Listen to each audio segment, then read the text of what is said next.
Pazari i fshehtë mes Edi Ramës dhe Sali Berishës ka bashkuar PS-n dhe PD-n në miratimin e ligjeve klienteliste, me interesa të ndërsjella për familjet e tyre politike, oligarkët dhe klanet mafioze që i mbështesin. Të dyja palët kanë gjetur gjithashtu gjuhën e përbashkët në përpjekjet për të frenuar drejtësinë dhe për të vënë në kontroll institucionet e pavarura. Një shembull tipik i bashkëpunimit Rama-Berisha është krijimi i Komisionit të Posaçëm Parlamentar për Mirëqeverisjen, Antikorrupsionin dhe Sundimin e Ligjit, i njohur si Komisioni Xhafaj. Qëllimi i tij është të ushtrojë presion mbi SPAK-un dhe nëse kjo nuk funksionon të përgatisë terrenin për shkrirjen e tij. Në maj të vitit 2024, kur u krijua Komisioni Anti-SPAK, Berisha deklaroi publikisht se PD nuk do të merrte pjesë, me justifikimin se nuk mund të ulet në një tryezë me narkoshtetin dhe se nuk do të bashkëpunonte me një komision që drejtohet nga Fatmir Xhafaj, një figurë e lidhur me skandale dhe me një vëlla të dënuar për trafik ndërkombëtar droge, por ky qëndrim ishte vetëm fasadë. Në korrik 2025, Fatmir Xhafaj deklaroi se komisioni e kishte përmbushur misionin dhe paraqiti një raport përfundimtar i cili sipas burimeve parlamentare u miratua pa zhurmë edhe nga deputetët e PD-s me miratim të heshtur nga Berisha.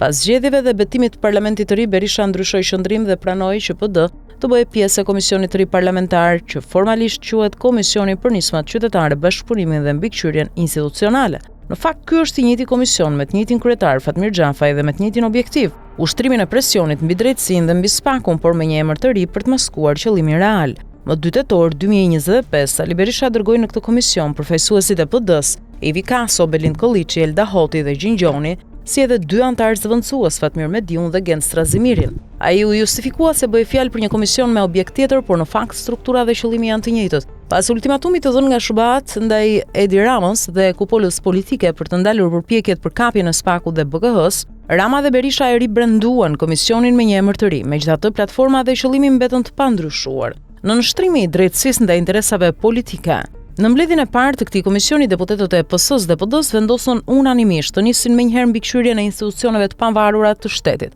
të kërkojnë llogari dhe t'i orientojnë për mënyrën e ushtrimit të detyrave. Një vendim që në fakt përkthehet si një hap i drejt për drejt drejt kontrollit politik të drejtësisë.